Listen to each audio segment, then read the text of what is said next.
Divisi Profesi dan Pengamanan Propam Polri merupakan salah satu unsur pengawasan yang membantu pimpinan di bidang pembinaan profesi dan pengamanan di internal Polri.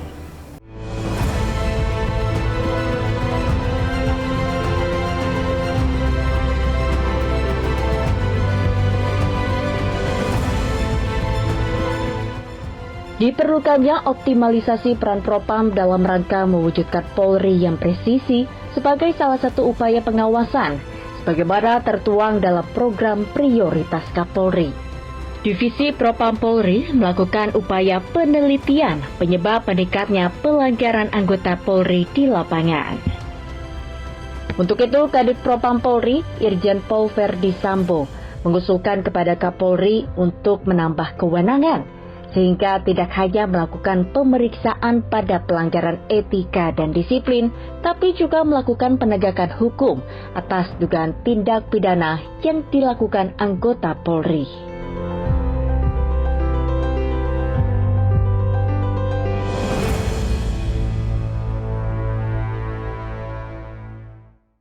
Untuk mengetahui lebih lanjut tema mengenai transformasi pengawasan dalam penegakan anggota, telah bersama saya Irjen Pol Verdi Sambo, SH.SIK, MH, selaku Kepala Divisi Profesi dan Pengamanan Polri.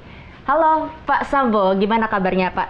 Baik, Mbak Yohana. Baik, oke. Pak Sambo, mengetahui mengenai Propam itu singkatan dari Profesi dan Pengamanan Polri. Nah, sebetulnya ruang lingkup kerjanya seperti apa Pak? Jadi fungsi Propam itu adalah fungsi yang melakukan pembinaan dan menyelenggarakan fungsi pertanggungjawaban profesi dan pengamanan internal. Selain itu, Propam juga melakukan kegiatan penegakan disiplin dan ketertiban anggota Polri.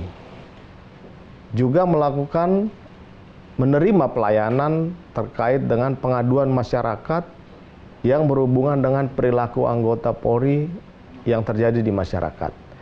Kemudian di Divisi Propam itu ada 3 biro yang ada dalam struktur organisasinya. Yang pertama adalah Biro Pertanggungjawaban Profesi, dipimpin oleh Brigadir Jenderal yang bertugas untuk menyelenggarakan pertanggungjawaban profesi anggota Polri. Kemudian yang kedua, Biro Pengamanan Internal. Ini terkait dengan tugas melakukan penyelidikan terkait dengan kasus-kasus yang melibatkan anggota Polri. Kemudian yang ketiga adalah Biro Provos. Ini terkait dengan penegakan disiplin anggota Polri.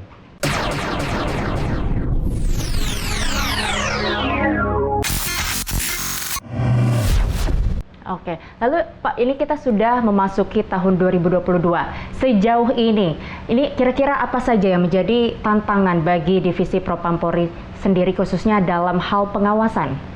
Ya, jadi seiring dengan perkembangan teknologi informasi di era digital disruption ini, Polri dituntut untuk mempercepat perubahan kulturnya karena di era digital disruption ini semua masyarakat, semua orang bisa memberitakan, bisa mengabarkan apapun juga yang dilihat, diketahui, termasuk perilaku-perilaku anggota Polri di lapangan. Sehingga tantangan kita di era digital disruption ini, Polri harus mempercepat proses perubahan kulturnya, sehingga dalam pelaksanaan tugasnya ini kita bisa meminimalkan atau mencegah terjadinya pelanggaran anggota Polri yang dilakukan kepada masyarakat.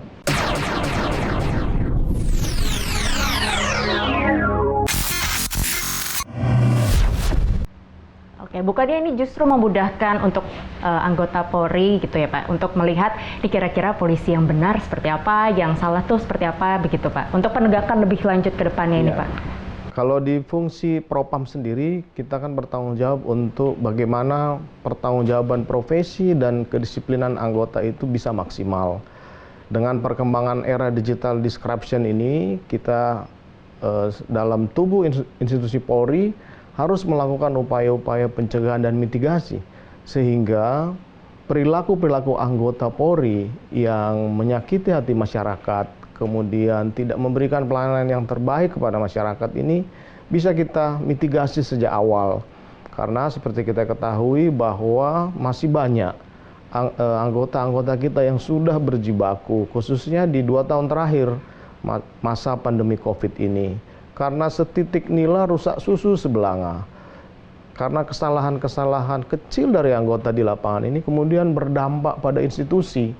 Sehingga tugas kami ke depan ini cukup berat untuk bisa melakukan mitigasi dan pencegahan terhadap perilaku-perilaku dan penyimpangan oleh anggota Polri di lapangan.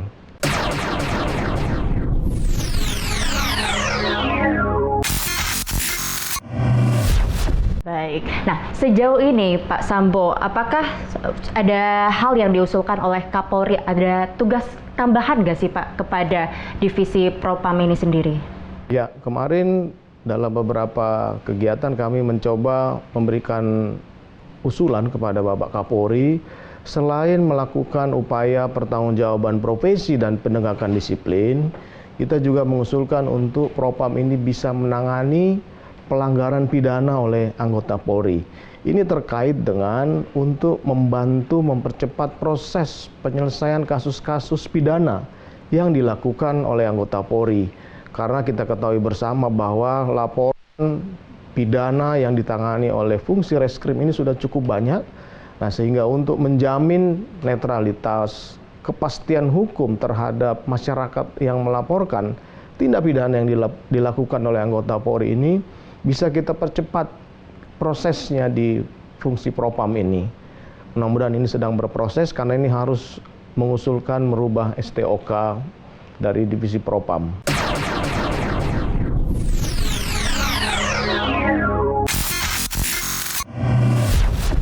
Baik, oke. Jenderal ini kan terkenal sebagai jenderal disiplin. Namun apakah ini juga yang ditakuti para anggota Polri dalam pengawasan kode etik nih?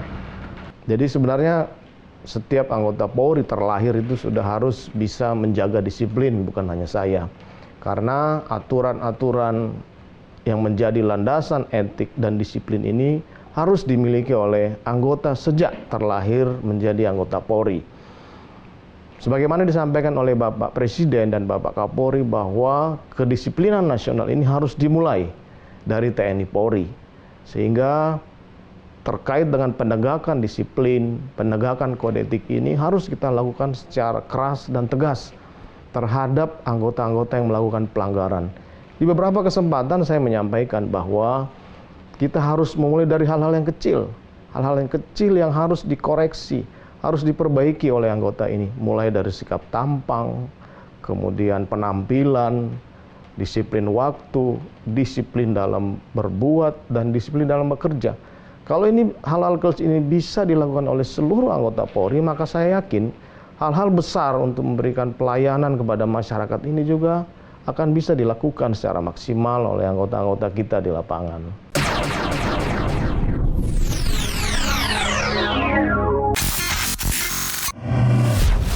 Baik, ya kita harapkan juga sebagai masyarakat ya Pak ya, ini kita juga bisa merasakan dari sikap-sikap anggota polisi ini yang juga bermanfaat bagi masyarakat begitu ya Pak ya. Nah berikutnya nih Pak, peraturan Kapolri atau Perkap tentang pengawasan melekat. Nah sejauh mana mempengaruhi dan mengikat perilaku anggota Polri sih Pak, dan ini kapan akan dilaksanakan?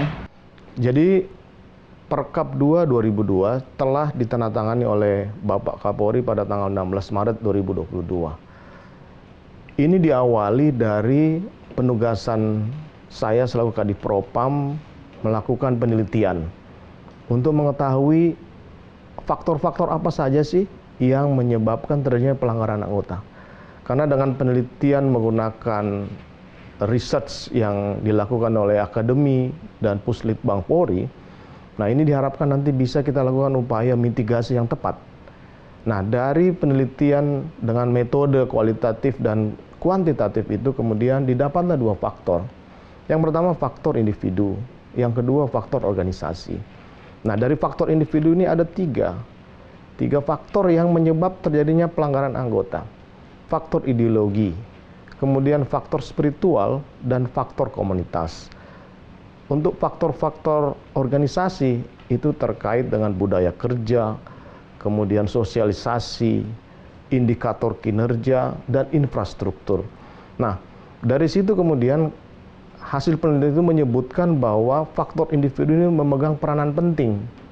Nah, faktor individu itu meliputi ideologi. Nah, bagaimana kemudian anggota-anggota kita ini memiliki kecintaan kepada institusi, kecintaan kepada negara. Nah, ini yang menjadi target kita. Kemudian yang kedua, bagaimana kehidupan spiritualnya, bagaimana kehidupan beragamanya, bagaimana kemudian hubungannya dengan Tuhan yang harus diperkuat. Kemudian faktor individu ketiga adalah faktor komunitas, lingkungan dia.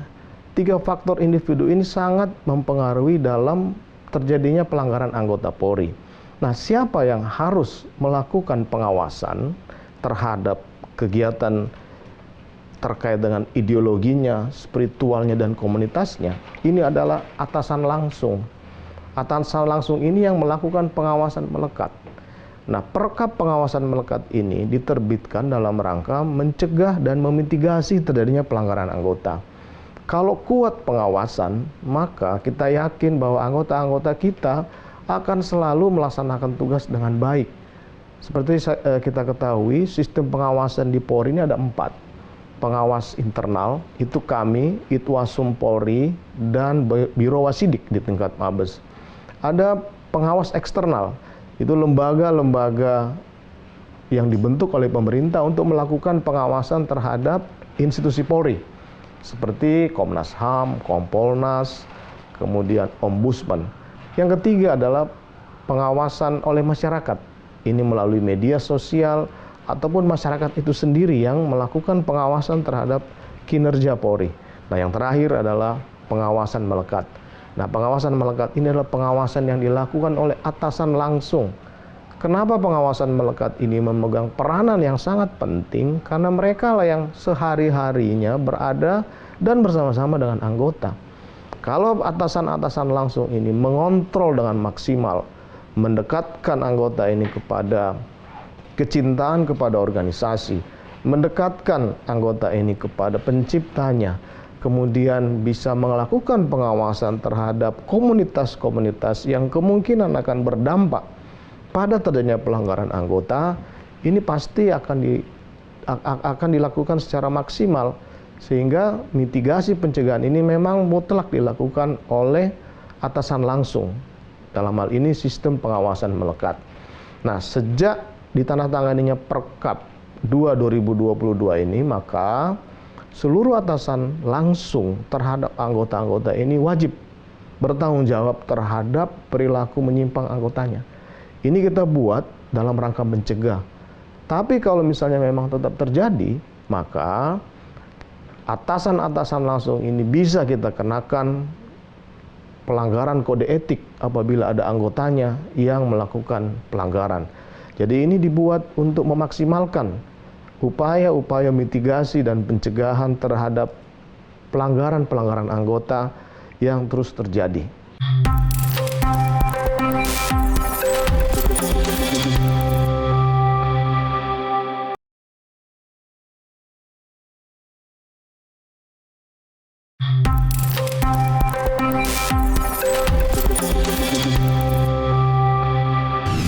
Lalu bagaimana untuk bisa mengidentifikasi bahwa sebuah divisi ini rawan terhadap pelanggaran kode etik, Pak?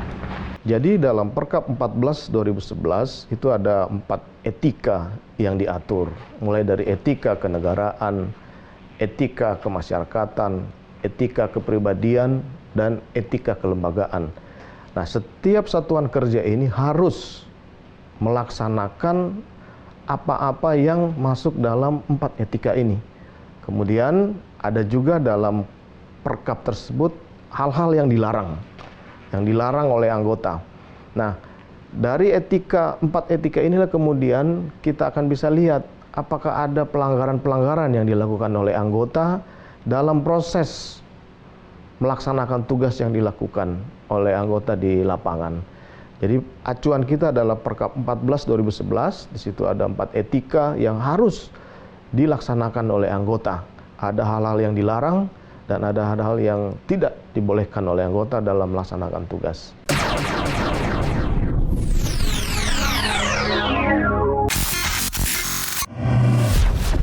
Baik, selain melihat dari pengawasan begitu ya Pak ya, ini apakah sebetulnya ada penilaian-penilaian khusus juga ini sebagai langkah preventif terjadinya pelanggaran kode etik dari anggota Polri sendiri? Ya, jadi setelah kita melakukan penelitian bersama dengan akademisi dan Puslitbang, kemudian di tahun 2021 kita coba untuk melakukan penegakan hukum internal ini secara tegas dan keras. Kami kemudian melihat bahwa Propam ini hanya bisa menyelesaikan pelanggaran ini di hilir atau di ujung.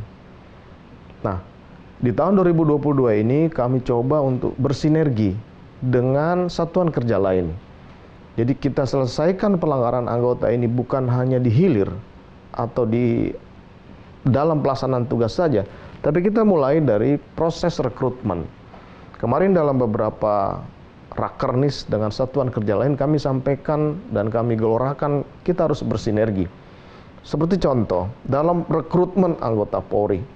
Nah, ini kita juga sudah minta dari intelijen, dari Binmas, kemudian dari SDM, bersama-sama di awal ini melakukan penelusuran terhadap komunitas anggota ini. Jadi kalau komunitasnya tidak bagus, ini harus kita berikan masukan untuk tidak menjadikan calon-calon anggota Polri ini menjadi anggota Polri, karena ini akan berdampak pada proses pelaksanaan tugasnya nanti. Demikian juga beberapa proses-proses yang lain. Setelah kita lakukan penelusuran dalam proses rekrutmen, kita juga bersinergi untuk melakukan upaya-upaya peningkatan kapasitas dan kapabilitas dari anggota-anggota kita.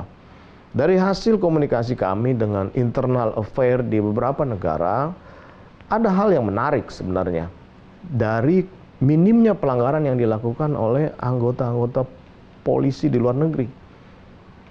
Apa itu? Karena kecintaan anggota Polri di luar negeri, anggota polisi di luar negeri ini terhadap institusinya. Dia sangat sayang dengan pekerjaannya, dan ini harus kita munculkan. Kemudian yang kedua, mereka melaksanakan pelatihan ini rutin. 3 bulan sekali, bukan hanya level anggota yang dilatih, sampai pada level first line supervisor. Nah, kalau anggota-anggota kita ini sudah memiliki kemampuan yang bagus, kemampuan yang terlatih, saya yakin bahwa dia akan meminimalkan terjadinya kesalahan prosedur dan pelanggaran-pelanggaran yang terjadi.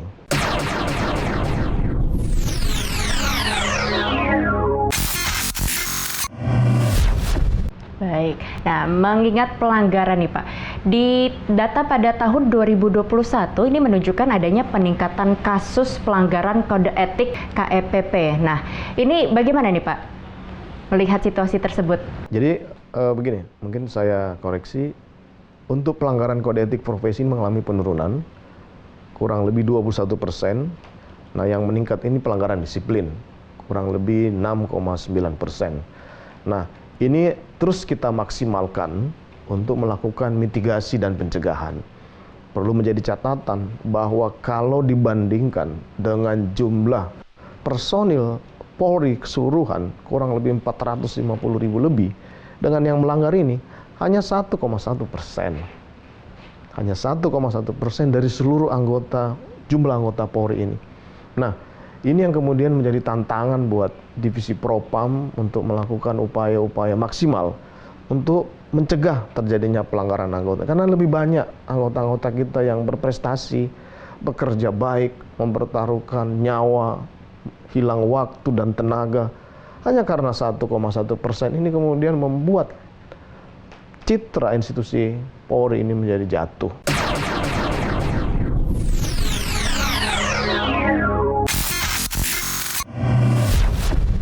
Iya, karena dari mungkin masyarakat sendiri ya Pak ya, melihat dari berita-berita gitu pada tahun 2021 banyak sekali masalah-masalah begitu, bahkan dari masyarakat sendiri ini juga ada yang melapor begitu kan. Apakah ini menjadi masalah tersendiri bagi Propam Polri ini Pak? Di awal sudah saya sampaikan bahwa di era perkembangan teknologi informasi yang begitu cepat, kita juga mengimbangi ini dengan membuka akses pelaporan. Ada Dumas Presisi, ada aplikasi Propam Presisi, WhatsApp pengaduan. Nah, ini kita buka ini. akhirnya banyak sekali pengaduan-pengaduan masyarakat yang masuk. Nah, ini menjadi bahan analisa kami, bagaimana kemudian pengaduan-pengaduan ini bisa kita tangani secara maksimal dan kita selesaikan. Sehingga nanti terhadap anggota-anggota yang benar-benar memang melakukan pelanggaran, ini akan kita lakukan penegakan aturan internal secara tegas dan keras sampai dengan PTDH.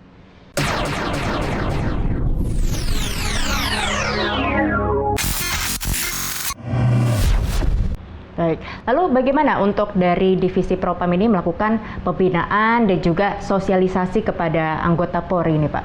Jadi di awal tahun 2022 ini kami mengimplementasikan program transformasi pengawasan ini dengan melakukan upaya mitigasi dan pencegahan kepada anggota melalui pembinaan kode etik profesi di seluruh satuan kerja. Bareskrim sudah, fungsi lantas sudah, kemudian logistik sudah, dan kami juga dari Divisi Propam ini turun langsung ke polda-polda yang memiliki angka pelanggaran kode etik dan disiplin yang tinggi. Kita mengambil sampel polres-polres, polda yang tinggi angka pelanggarannya. Kita cek on the spot. Karena dari hasil penelitian, ini ada gap antara perintah dari pimpinan ke pelaksana ini tidak berjalan. Hambatannya di mana? Adalah hambatan di first line supervisor, manajer-manajer tingkat bawah yang tidak maksimal dalam melakukan pengawasan. Nah, ini kita maksimalkan. Jadi selain sosialisasi terhadap satuan-satuan kerja di Mabes, kita juga melaksanakan sidak ke polres-polres dan polda yang banyak melakukan pelanggaran anggotanya. Nah, ini diharapkan nanti dengan sidak-sidak ini kita bisa lakukan pemetaan. Seperti apa sih pelanggaran-pelanggaran ini dan apa sih penyebabnya?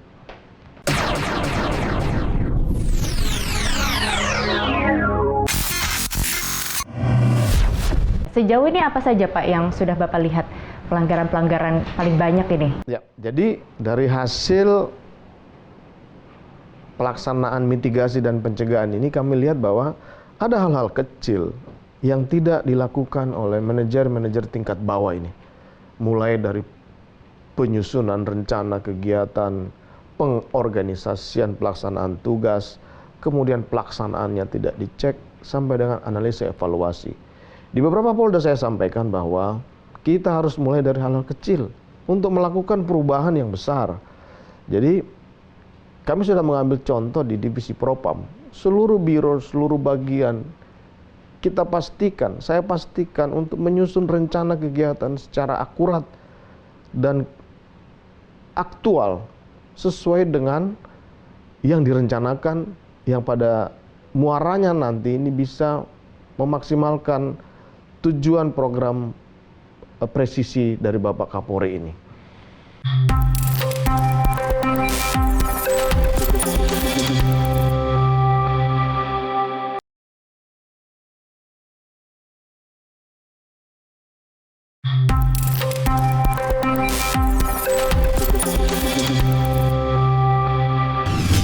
Korps Lantas menjadi garda terdepan wajah institusi Polri dan banyak disoroti masyarakat menyoal pungli di jalanan. Ini bagaimana nih, Pak, tanggapannya, Pak?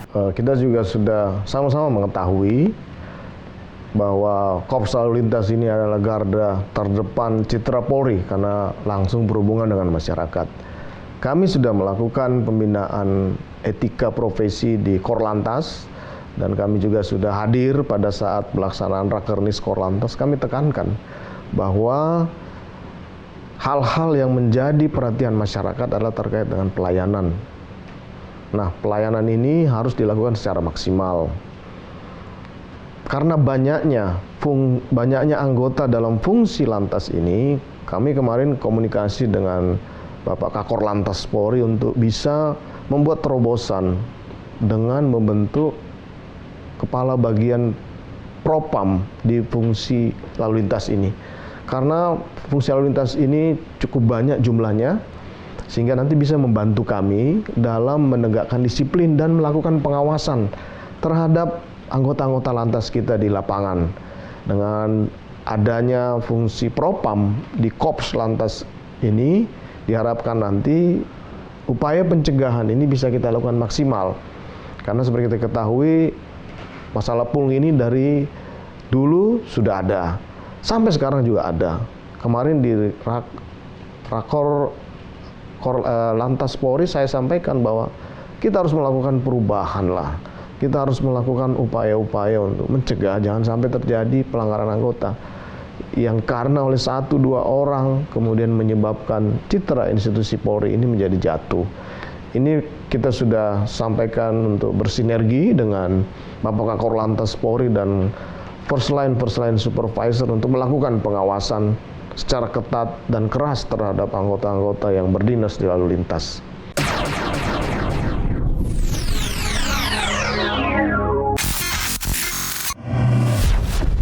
Memang kalau boleh tahu untuk sanksi yang diberikan pada mereka yang pungli ini seperti apa Pak? Hingga akhirnya dari dulu sampai sekarang permasalahannya itu saja. Masih ada saja dari Korps Lantas yang berbuat pungli di jalan Pak. Sanksi itu ada sanksi dari pelanggaran disiplin, itu bisa penempatan di tempat khusus 7 hari, 21 hari, penundaan pangkat, penundaan gaji berkala, kemudian ada juga putusan kode etik terkait dengan demosi atau copot jabatannya, kemudian sampai dengan PTDH. Ini harus kita lihat per kasus, apa motivasi dia.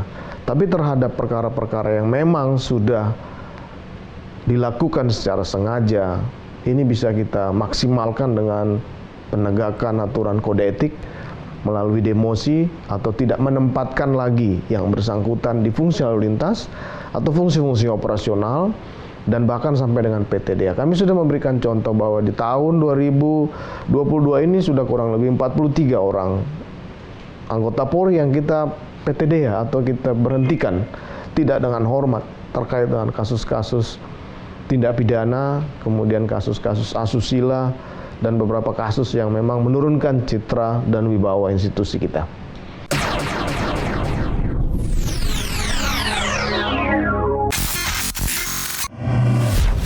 Baik, semoga ini pun bisa menjadi efek jera begitu ya Pak ya.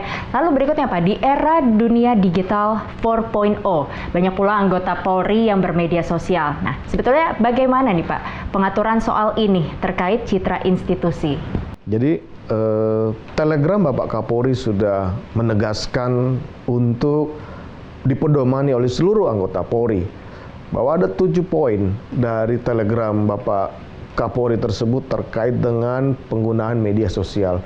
Di situ dilarang anggota Polri memamerkan kemewahan atau hedonisme, kemudian pola hidup sederhana harus dimaksimalkan, sikap dan perilaku yang bagus, termasuk keluarga-keluarga dan bayangkarinya. Ini ada aturan dari Telegram Kapolri yang sudah disampaikan kepada seluruh anggota, dan terhadap anggota-anggota Polri yang melanggar surat edaran ini sudah kita lakukan penindakan secara internal sampai dengan pencopotan seorang pimpinan wilayah karena tidak mentaati surat telegram dari Bapak Kapolri ini.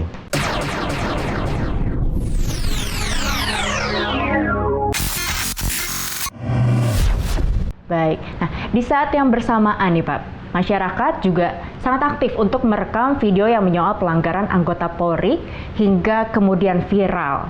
Bagaimana nih Pak? Jadi di awal sudah saya sampaikan bahwa di era digital disruption ini semua boleh mengabarkan, semua boleh memberitakan, semua boleh menyampaikan apa yang dilihat, apa yang diketahui. Nah ini tantangan buat kita. Kami sudah bersinergi dengan Divisi Humas dan seluruh Kasatwil terhadap pelanggaran-pelanggaran atau temuan-temuan yang viral. Ini kita lakukan proses penegakan disiplin dan kode etik secara cepat, tegas dan terukur untuk meredam dan menyelesaikan masalah ini. Karena apabila ini kita biarkan terus, ini akan menjadi snowball yang berakibat pada jatuhnya marwah dan wibawa institusi. Harapan kita sih ini tidak viral-viral kembali, tapi kita maksimalkan untuk bisa dilakukan penanganan melalui Dumas yang sudah ada.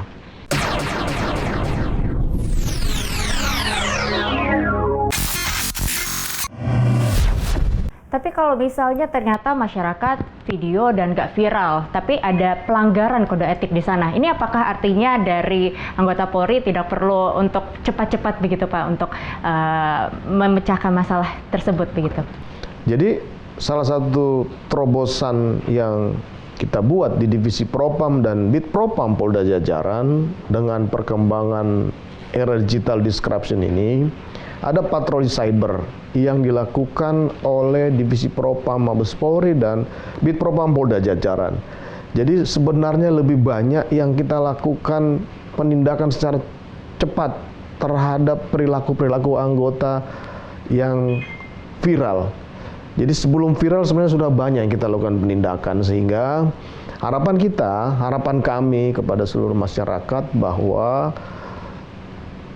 perilaku-perilaku menyimpang oleh 1% anggota Polri ini sebaiknya jangan diviralkan. Sudah ada media yang kita siapkan, dan ini saya pastikan akan kita tindaklanjuti secara cepat dan tuntas dalam rangka menjaga marwah dan wibawa institusi.